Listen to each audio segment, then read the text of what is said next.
Beleza, lá, vamos voltando. Tribunal do Júri, vamos embora. Vamos trabalhar Tribunal do Júri agora, ponto 27. Tribunal do Júri, inciso 38. Fala assim: é reconhecido a instituição do júri com a organização que lhe der a lei, assegurados a plenitude de defesa, o sigilo das votações, a soberania dos veredictos, a competência para o julgamento dos crimes dolosos contra a vida. Vamos lá. Importantíssimo, Tribunal do Júri, cai bastante Tribunal do Júri. A Tribunal do Júri que no Brasil, aqui no Brasil, ele só será competente para julgar crimes contra a vida. Tá? Diferente que você assistir no direito norte-americano, ou nas novelas da Globo, coloca lá uma questão de família lá, separação de um marido lá com a criança, e o júri julgando lá. Nada a ver, viu, gente? Só para ensinar errado.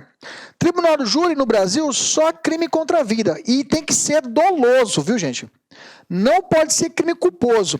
Já te digo, são 4 crimes contra a vida. 4 crimes contra a vida. Homicídio, participação no suicídio, infanticídio e aborto. Latrocínio não é crime contra o júri, crime contra a vida, viu, gente? Ele pode ser conexo, pode ser julgado, mas ele não é, por origem, crime contra a vida, tá? Crime contra a vida é 4. Homicídio, participação no suicídio, infanticídio e aborto. Todos esses 4 são dolosos. Só o homicídio que pode ser culposo. Só o homicídio que pode ser culposo. O homicídio culposo não será julgado pelo Tribunal do Júri. Ok? O culposo não, só o doloso. Repetindo, existe aborto culposo? Não existe aborto culposo. Existe infanticídio culposo, que é a mãe que mata o próprio filho influenciada pelo estado puerperal? Não existe. Participação no suicídio, aquela pessoa que instiga a outra pessoa a tirar a própria vida, não existe a forma culposa. Só o homicídio que tem a forma culposa. Mas, se assim ocorrer o homicídio culposo, ele não será julgado pelo tribunal, pelos 7 pessoas do povo que vão dizer se a pessoa será inocente ou será culpada. Beleza? Maravilha. Essas garantias, plenitude de defesa. Cuidado, não é ampla defesa, viu, gente? A plenitude de defesa, ela é mais ampla do que a ampla defesa propriamente dita. A plenitude de defesa é que o céu é limite. Existe na doutrina penal, processual penal, histórias de que uma carta psicografada por um médium, e ela recebeu a mensagem do morto, dizendo que o crime não tinha sido por vontade da pessoa. O tiro tinha sido disparado de forma acidental. E ele psicografou e o médium fez a carta e entregou para o juiz. Ela foi aceita como prova. Plenitude de defesa. Mas não quer dizer que a sentença não foi julgada. O cara realmente foi absolvido, mas não só por esse indício, mas por outros indícios de prova. Mas a carta psicografada foi utilizada, ok? A regressão, que a questão até científica, feita a regressão com a pessoa, é também utilizado como plenitude de defesa. Beleza? Maravilha. Sigilo das votações, as votações aqui não são públicas, são sigilosas.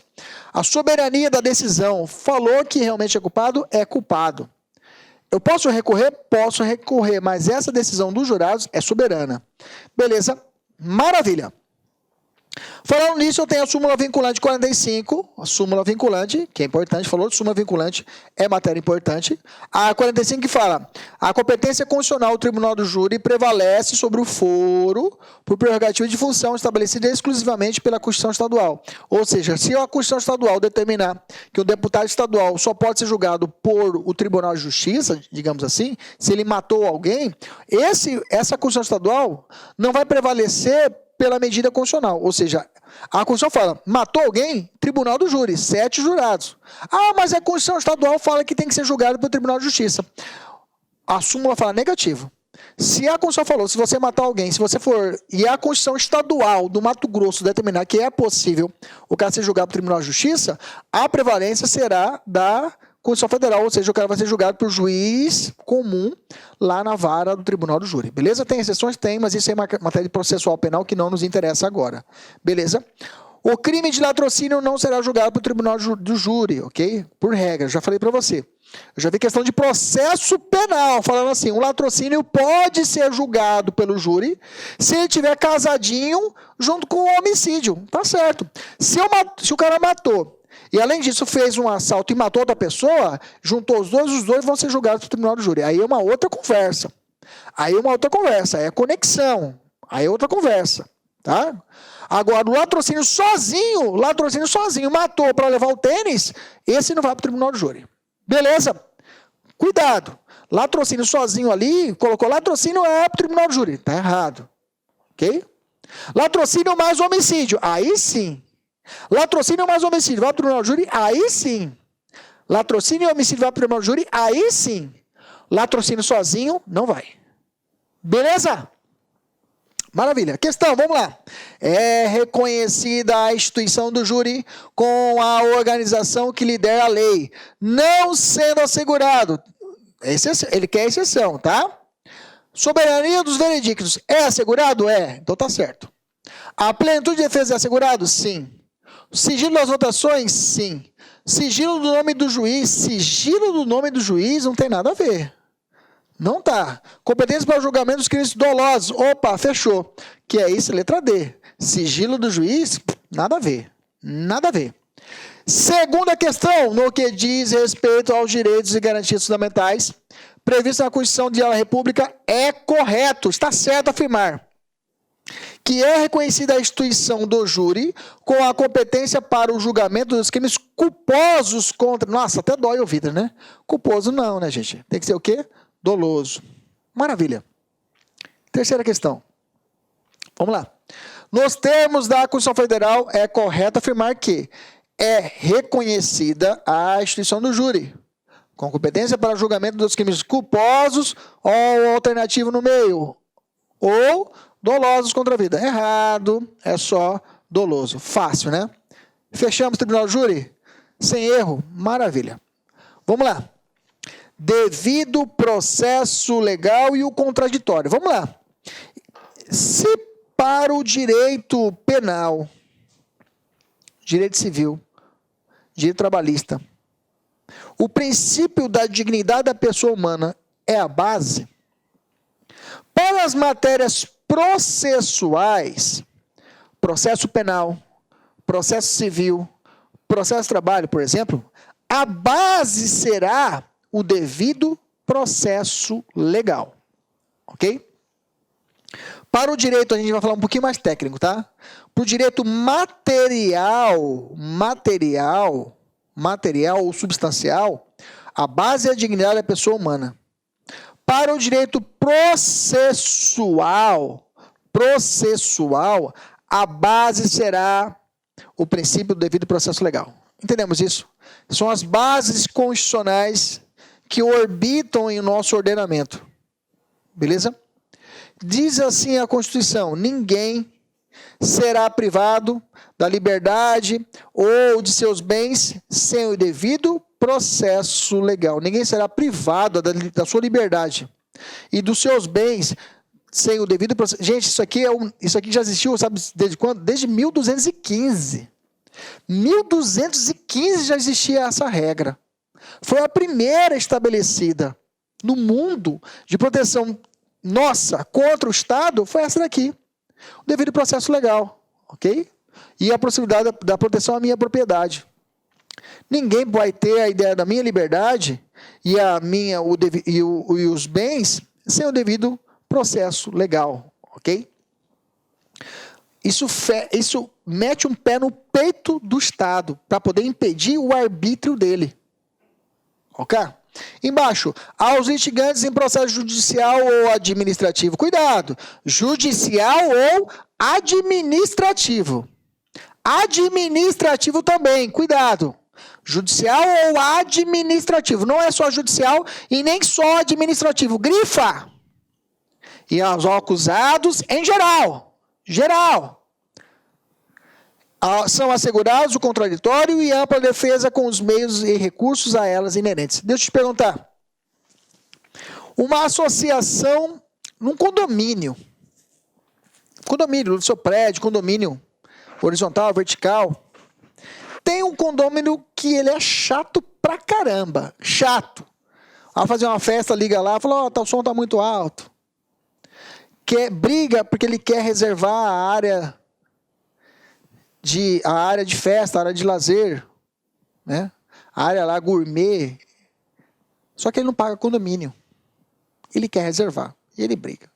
Não paga. Tá 1 ano, não paga. Aí entra a cobrança, ele vai fazer um acordo lá e paga pela metade do preço. Tem muito. Espero que você não seja um deles, né? Mas tudo bem. Tem muitos que fazem até isso já como modo de vida, né? Nesse caso, o condomínio pode se reunir e falar assim, gente, vamos tirar esse cara. Por quê? Porque você tem que tirar. Eu vou tirar você e... mas não, eu vou tirar. Está o nosso estatuto aqui, se você não pagou, não vou. Eu vou tirar você por causa que você está descumprindo as regras do condomínio. Tiro você de forma arbitrária.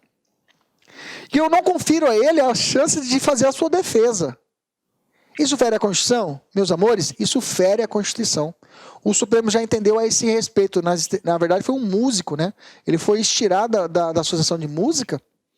E não só que não deram a ele o devido processo legal. Ele entrou com a ação no Supremo. O Supremo falou, não, tem que dar efeito.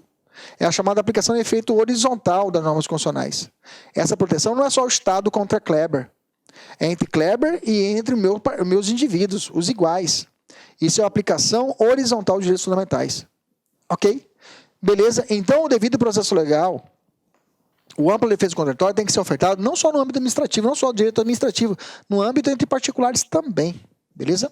Aí eu venho escrever para vocês. O princípio do devido processo legal é o núcleo material comum de todas as garantias relacionadas à efetividade da justiça e à justiça. Não apenas os processos judiciais, mas também administrativos. A Constituição de 88 consagrou o princípio do devido processo legal em suas duas acepções, processual e material. Tá? O devido processo legal, ele pode ter duas acepções, processual e material. O material ou sentido formal, tá? O devido processo legal, sentido formal, fala assim, garante que a qualquer pessoa o direito de exigir que o julgamento ocorra em conformidade com as regras, procedimentos previamente estabelecidos, ok? É a possibilidade que eu tenho de saber que eu vou ser julgado, eu vou ser condenado, mas vão obedecer às regras que estão na lei.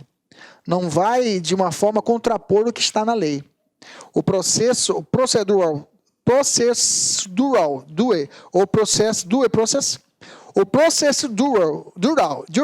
e due process, meu inglês está ótimo, tem como principal destinatário o juiz, sentido formal. O processo legal, o devido processo legal, não é o processo legal substantivo, aqui é sentido formal, aqui é substantivo, ou substantivo due process, está ligado a um processo legal justo e adequado, materialmente formado pelos princípios da justiça, com base nos quais os juízes podem e devem analisar os requisitos intrínsecos da lei. Sob esse prisma, representam uma exigência de fair trial, no sentido de garantir a participação equinânime na justa e legal dos sujeitos processuais. Aqui, a principal destinatário é o legislador. Na hora de fazer a lei, ele analisar, fazer a lei de uma forma justa, que dê à pessoa o devido processo legal. Na hora que vai fazer a lei, ele pensa nisso, nesse processo substantivo. E no processo formal, é o juiz, no ato do julgamento, lhe é direcionado. Beleza? Desci um pouquinho, aprofundei um pouquinho na matéria, não precisava tanto, mas tudo bem. Eu vi a diferença que pode trazer na doutrina essa diferença de processo legal e processo em sentido formal, beleza? E aí eu tenho contraditório e ampla defesa, tá? Qual a diferença entre contraditório e ampla defesa, professor? É a mesma coisa? Contraditório e ampla defesa é a mesma coisa? O contraditório é entendido como a ciência bilateral dos atos do processo com a possibilidade de contraditá-los. É composto por dois elementos, informação e reação. Sendo esta meramente possibilidade, em se tratando de direitos disponíveis, a audiência bilateral é requisito dispensável para garantir a justiça das decisões, pois somente pela soma da parcialidade das partes, uma representando tese e a outra antitese, o juiz pode corporificar a síntese em um processo dialético. O que é isso? Você leu aí, professor? É o direito de resposta. É o direito da pessoa contraditar. É a possibilidade da pessoa ter a chance de ter a mesma paridade de armas. Por exemplo, eu junto um documento no processo. O juiz, digamos, vai ofertar para a parte o prazo de 5 dias para analisar esse documento que eu juntei. Do mesmo modo, se a parte contrária me juntar um documento, eu vou ser possibilitado a possibilidade de manifestar no prazo de 5 dias. Na audiência, quando eu estou fazendo perguntas à parte, o juiz vai falar, se testemunha, doutor, você quer fazer pergunta para testemunha? Doutor, o senhor quer fazer pergunta também para testemunha? Ele tem que ofertar isso. Essa bilateralidade, essa dialeticidade do processo, dá a chance para que as duas partes possam, o quê? Produzir provas, defender a prova, através de uma tese e uma antitese. Beleza? Esse é o contraditório. Ampla defesa é decorrência do contraditório. Tá? É a reação. Então, se ele vem com um documento, eu vou reagir a esse documento. Não. Quando o juiz me dá a possibilidade para ele poder rebater aquele documento juntado, é o contraditório. E aí, para ele poder rebater, eu vou juntar outra prova, aí ampla defesa. Entendeu? A ampla defesa assegurar ao indivíduo a utilização para a defesa de seus direitos, de todos os meios legais e moralmente admitidos. Não caracteriza uma violação a esta garantia o simples indeferimento de uma diligência probatória considerada desnecessária ou irrelevante. Muito foi chegar e falar, eu pedia, excelência, eu quero que façam um exame datiloscópico dessa assinatura. Datiloscópio, ver se vão fazer um exame datiloscópio dessa assinatura. Somente foi a pessoa que assinou. O juiz fala assim, olha, não precisa, doutor, que é claro que foi falsificado. Não precisa, doutor, que é claro que os documentos comprovam. Ele vai e indefere o meu pedido de diligência. Ou, no penal, faça exame de balística. O juiz fala, não precisa fazer. Esse indeferimento de diligência que ele... Olá, meus amigos, com licença, estou interrompendo a sua aula, mas é para dar um recadinho muito importante para você. Ah, professor, aonde que está, professor, o PDF dessa videoaula? Gente, atenção, o PDF dessa videoaula, ela se encontra lá no nosso site, né? Lá com o curso, tem um link aqui embaixo da aula, né? Só que é o seguinte, né? Esse PDF, a gente pede aí uma pequena contribuição por parte aí do nosso seguidor, do nosso aluno, de R$ 29,90. Por quê? Porque a gente tem cursos aqui na sala com curso, né? Então, todos os PDFs, PM Bahia, de todas essas videoaulas que a gente está disponibilizando, mais o Personal Coach, que é a nossa ferramenta pedagógica, meta todo dia, você tem meta, você sabe que você vai estudar, a gente vai ranquear você, a gente vai monitorar o seu desempenho no site por apenas R$ 29,90. Bacana? Então, clica aqui embaixo. E aproveitando, nós temos também o nosso super aulão de véspera aqui da Lá Concurso, que custa apenas R$ 49,90. Bacana? Fui, boa aula! E acha desnecessário que já tem um documento juntado, digamos assim, que já tem por outras provas, já junta, não fere o princípio da ampla defesa. Esse indeferimento de diligências, beleza? Entendemos? Devido ao processo legal, fizemos um paralelo contraditório e ampla defesa e a plenitude de defesa nós estudamos lá no júri. É mais. Eu extravaso a ampla defesa, é mais ampla do que a própria ampla defesa. Tem os posicionamentos do STF que são importantes, vamos lá, são as súmulas. Eu tenho aqui 4 súmulas vinculantes que vão estar lastreadas ao devido processo legal e ampla defesa e contraditório. Olha lá. É inconstitucional a exigência de depósito prévio. Já falamos isso aí lá na inafastabilidade, né? Como requisito de admissibilidade de ação judicial na qual pretende discutir a exigência de exigibilidade de crédito tributário. Já falamos isso lá atrás, reforço de novo. É inconstitucional a exigência de depósito ou arrolamento de prévios, dinheiro, bens para admissibilidade de recurso administrativo. Já falamos lá atrás, falo de novo. É direito do defensor do interesse do representante ter acesso amplo aos elementos de prova, contraditória, que já documentados em procedimento investigatório realizado por órgão de competência de polícia judiciária, digam respeito ao exercício do direito de defesa, ampla defesa. Contraditório vai ter a possibilidade de ter a chance, na verdade não é contraditório aqui, né? A possibilidade de ter uma documentação para poder realizar ampla defesa, né? Porque quando trata de investigação criminal, não tem contraditório propriamente dito, beleza? A falta de defesa técnica para o advogado no processo administrativo não ofende a Constituição, ok? O único procedimento administrativo que é obrigatório a presença do advogado é lá na fase de execução penal, quando o cara está cumprindo pena e existe uma está cumprindo pena, ele comete uma suposta falta grave. E aí é necessário o quê? Um devido processo administrativo para ver se o cara realmente cometeu essa falta grave. Aí precisa de advogado. Fora isso, todo processo administrativo, até um processo disciplinar, não precisa de advogado. Beleza? Dado essas informações básicas, exercício. Vamos lá. Vamos fazer exercício.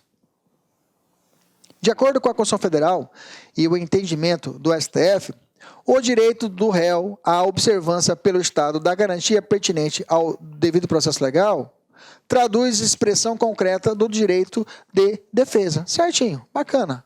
Resumiu o que nós estávamos conversando aqui, reflete o direito de defesa. Próximo. Ninguém será processado nem sentenciado senão pela autoridade competente. Como também, ninguém será privado da liberdade ou de seus bens sem o devido processo legal. Bacana, redondinho, certinho. Bacana. Próxima questão, vamos lá. Essa é de você. Enquanto eu não tomo água, acabou minha água aqui, mas tudo bem. Eu dei um restinho aqui. Ah, professor, você coloca maior para nós, né? Não, você consegue responder. Eu vou ler aqui. Administrativo, princípio...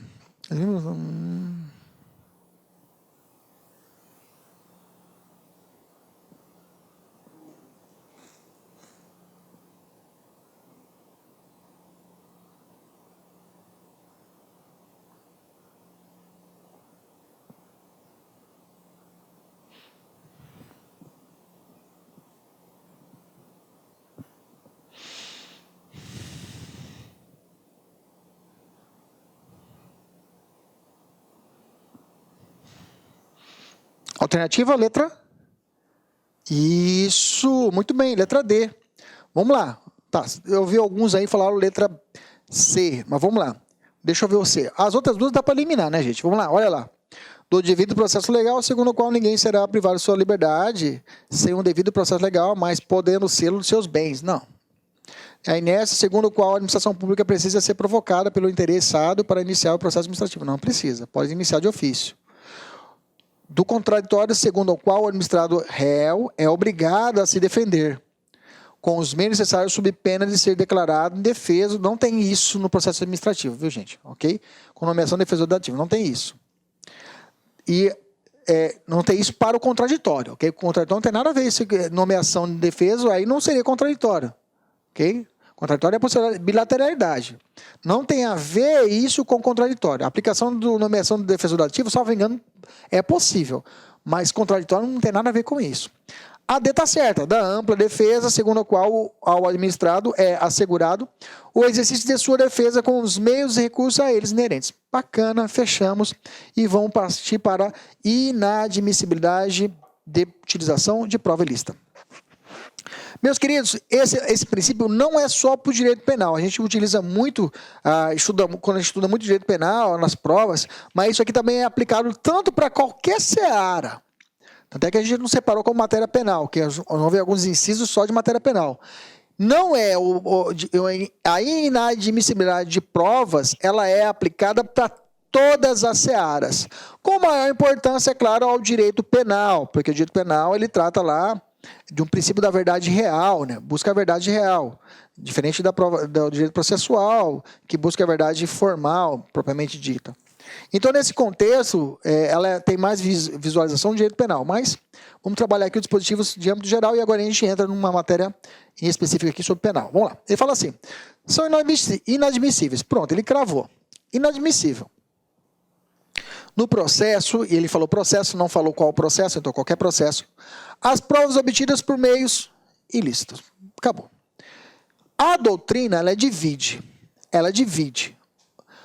as provas ilegais em provas ilícitas, quando violam normas de direito material, e provas ilegítimas, tá? A prova ilegal seria o gênero, que teria duas espécies, tá?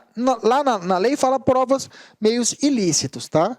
E aí ele fala que prova ilegal seria o gênero ilegal, eu teria um gênero que teria duas espécies. A prova ilícita e a prova ilegítima. A prova ilícita é o maior exemplo de prova, quando violam o direito material. O direito material que vai estar na Constituição Federal ou vai estar no Código Penal. Por exemplo, se eu faço uma interrogatório do réu, e aí o cara vai, massacra o réu torturando para poder conseguir uma confissão. É uma prova ilícita ou ilegal? Ilícita porque está na Constituição Federal que é proibida a tortura. A maioria das questões, o cara entrou na sua casa sem a autorização judicial. Ilícita. A maioria. Ilegítima é quando está dentro do Código de Processo Penal ou dentro do Código de Processo Civil e você não obedece ali às regras estabelecidas. Por exemplo, no Código de Processo Penal, lá no Tribunal do Júri, para você apresentar uma prova de surpresa, apareceu uma prova bacana lá, apareceu hoje lá a prova do crime e você quer apresentar no Tribunal do Júri. Naquele dia do ato da audiência do Tribunal do Júri. Você pode fazer? Você pode fazer.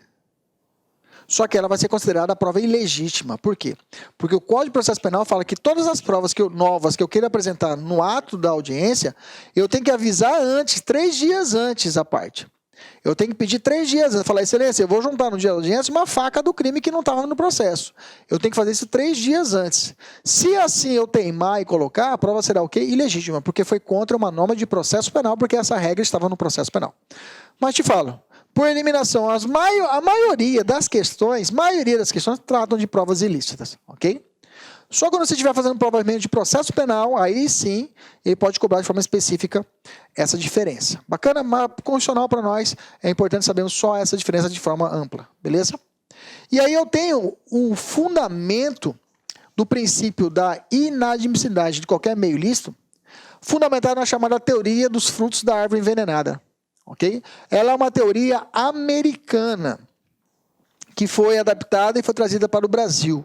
E muitos doutrinadores falam que essa teoria não é aplicada de forma correta, como deveria ser no Brasil. Tá? Eles aplicam de forma... Eles transformaram essa teoria em uma outra teoria bem diferente da realidade. Mas o que nos interessa saber? Essa teoria fala assim que será, com o fundamento na teoria, as provas derivadas diretamente ou indiretamente de provas ilícitas também ficam contaminadas pela ilicitude.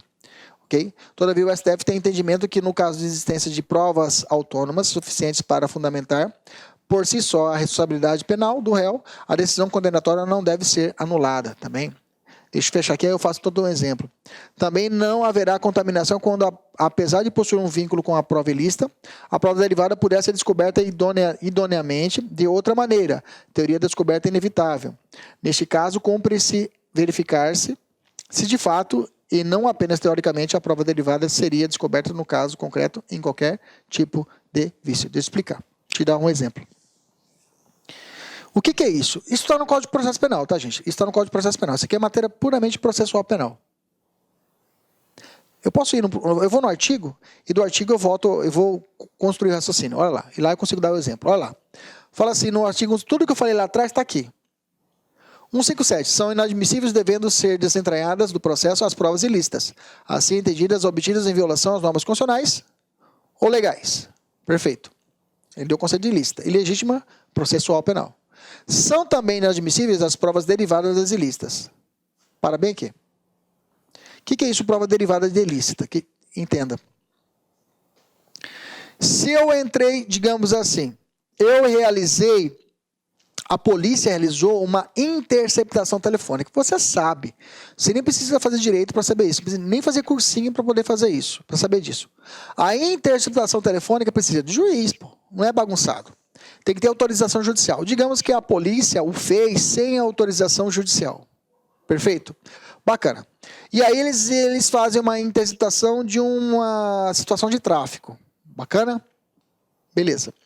Na relação do tráfico ali, eles descobrem que no dia tal eles vão fazer um grande transporte de cocaína em determinado galpão numa cidade X. Beleza?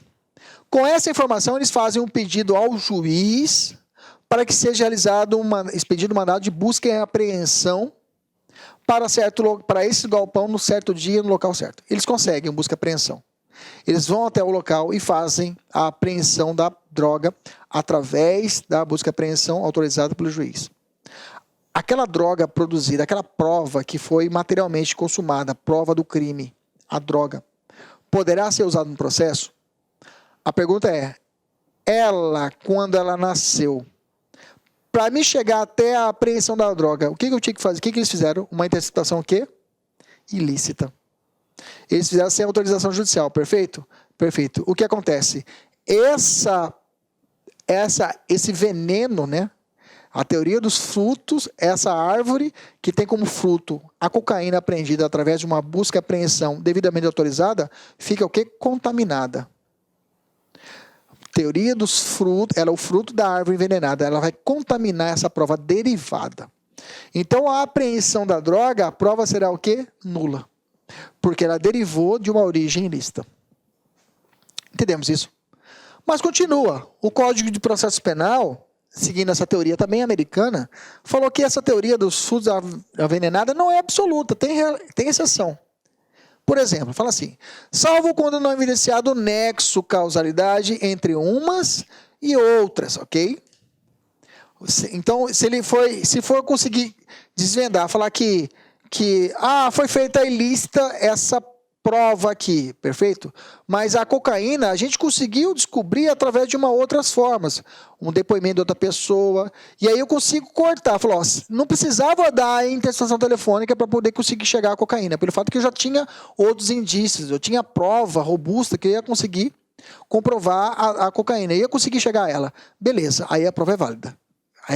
Só que eu tenho que provar isso, que não existiu esse lance. Ou quando derivadas puderem ser obtidas por outra fonte independente das primeiras. É isso que eu falei para vocês, a fonte independente. Eu consegui uma fonte autônoma. Fora dessa relação, uma testemunha ocular que sabe que dia vai ser realizado a droga. Essa fonte é independente daquela primeira. E, inclusive, ela falou que é um outro local, não nesse. Rompe o nexo com a ilicitude e poderá ser aproveitada. Beleza? E aí eu tenho. Considere-se fonte independente aquela que por si só, seguindo trâmites típicos de praxe próprios da investigação ou instrução criminal, seria capaz de induzir o fato ao objeto da prova. Beleza. Uma testemunha lícita, né? Preclusa a desentranhamento da prova declarada inadmissível, essa será inutilizada por decisão judicial. Bacana. Maravilha. Ok. O que eu quero falar para vocês? Existia também a chamada descoberta, ok? A descoberta, digamos, descoberta inevitável, que também está no meio dessas teorias aqui. A descoberta inevitável, digamos, seria o fato quando, de uma forma ou de outra, eu ia descobrir, chegar ao contexto final. Imagina, não tem a droga ilícita? Bacana. Imaginamos que eu tinha conseguido encontrar essa droga ilícita e obtive ela através da identificação telefônica, perfeito? Eu pedi a busca e apreensão para poder encontrar. Deixa eu dar o exemplo do americano, que é mais fácil, que é o caso americano, que foi o Liden Case. Nos Estados Unidos, estavam buscando uma criança, a criança tinha sumido. Sumiu a criança, isso aqui. E aí, o que fizeram? Fizeram várias buscas, e as buscas estavam dentro da mata, buscando para encontrar a criança. Nesse meio tempo, um suspeito, ele foi preso na delegacia. Na delegacia, os caras riparam ele, uma linguagem brasileirana, né? Deram um caldo no cara. E o cara confessou, falou, olha, eu sei onde é que está o corpo da criança. Ele confessou, mas através da base de peia, beleza? Prova ilícita. E eles foram até o local onde estava o corpo da criança. Só que quando chegaram e descobriram o corpo da criança, do local, prova do crime, as buscas estavam a 200 metros. As buscas que estavam fazendo já estavam a 200 metros. Ou seja, de forma inevitável eles iam achar. O corpo da criança. E nesse caso, a confissão dele não foi declarada o quê? Válida. Mesmo sendo na base da peia. Não, perdão. Não a confissão, mas sim o corpo, a prova do corpo, a prova do crime, foi considerada válida aquele achado. Porque era uma descoberta inevitável. Então rompeu com a prova ilícita, que foi a tortura, e a descoberta inevitável valeu como prova. Entendemos isso? Beleza? Maravilha. Processo penal é maravilhoso, mas não é o caso. Só para a gente entender esse contexto. Acho que eu fui até demais. Aprofundei um pouquinho mais. Mas é bom você ter esse conhecimento amplo sobre essa prova ilícita, tá? Que pode ajudar numa resolução de uma prova. Por fim, a doutrina do STF e STJ entende que a prova obtida mediante legítima defesa ou está necessidade por serem essas causas excludentes de licitude são provas válidas e não provas ilícitas, podendo, portanto, serem utilizadas no processo. Lembra que eu falei lá atrás da gravação clandestina? Lembra lá que eu estou com o celular e gravei a conversa do cara que está me extorquindo para que eu cometa um crime? Se você não cometeu o crime, eu vou matar a sua família. Eu vou e gravo isso e cometo o crime. Eu posso usar essa gravação clandestina como prova? Posso, legítima defesa, pô, estou me defendendo. É válida? É válida. É ilícita? Não é ilícita, é válida. Beleza? Vamos fazer a questão? Vamos lá. São inadmissíveis por serem ilícitas as provas que violam normas constitucionais, não recebendo o mesmo tratamento às que violam normas infraconstitucionais. Errado, né, gente? Norma processual penal, já falei. É infraconstitucional, está abaixo da Constituição, mas se o cara violar ela, tá valendo. Não vale também. B. Embora colhidas licitamente, derivam das ilícitas. Embora é o caso da busca e apreensão da cocaína que foi feita, originou de uma interceptação ilegal. Essa daqui, letra B. Violam normas infraconstitucionais não recebendo o mesmo tratamento das que violam normas constitucionais por serem nada a ver. Viola a norma moral, bons costumes. Viola as normas constitucionais e legais, salvo se obtidas de boa fé pelo agente policial e forem imprescindível ao esclarecimento da autoria. Ok? Fora. Beleza? Segunda questão. Aos instigantes em processo judicial ou administrativo e aos acusados em geral, são assegurados o contraditório e ampla defesa, com os meios e recursos a ela inerentes. Por isso, ninguém será privado da liberdade de seus bens, sem o devido processo legal, conforme assegura o artigo 5º da Constituição da República Federativa do Brasil.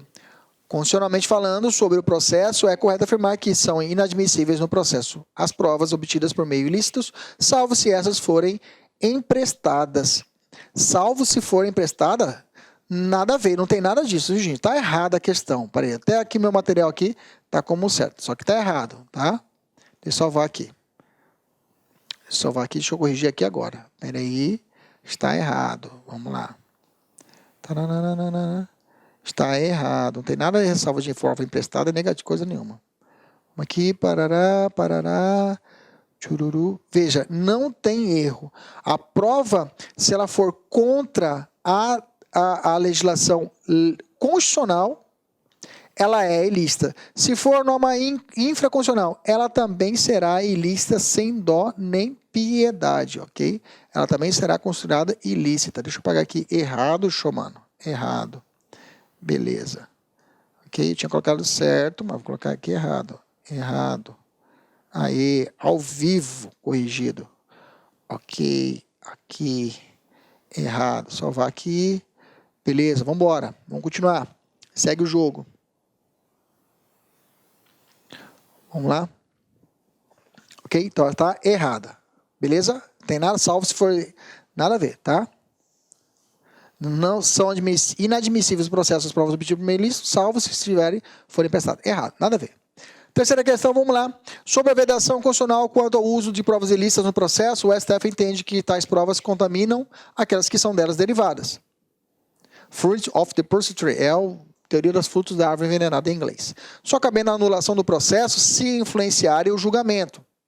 Atualmente, admite-se uma certa atenuação da vedação do uso de provas ilícitas, em caso de estado de necessidade e legítima defesa, quando se permite a gravação clandestina por um dos interlocutores ou por terceiro e por este autorizado. Opa, tá certo, nós vimos lá atrás. É possível a realização da gravação clandestina quando for uma situação de legítima defesa. Beleza? Finalizando o segundo bloco, agora a gente volta com o nosso terceiro bloco da matéria. Olá, meus amigos! E aí, gostou da nossa videoaula? Ótimo, bacana. Então, estou aqui mais uma vez para convidar você a adquirir o material de apoio aí. A gente está pedindo aí uma contribuição simbólica aqui da Lá Concurso por R$ 29,90, né? Todos os PDF, mais essa metodologia aí fabulosa do Personal Coach. Eu vejo que muitos alunos não conseguem ter alta performance porque não conseguem elaborar um plano de estudos, né? Uma sequência coerente, prioritária. Ele vai se perdendo no conteúdo. Então, o Personal Coach vai te ajudar bastante nisso por apenas R$ 29,90. E, claro, a chamada daquela cerejinha do bolo que vai coroar a sua preparação para esse concurso inédito aqui da PM Bahia. O nosso super aulão de véspera, tá? Aqui estão os professores aqui, já estão todos eles contratados, combinei com todo mundo já, 30 horas, né? Cada professor vai gravar blocos de 30, por exemplo, pegar aqui o professor Edenilson, né? 2 horas, então ele vai ter 4 blocos aí, tá? 4 blocos de 30 minutos, né?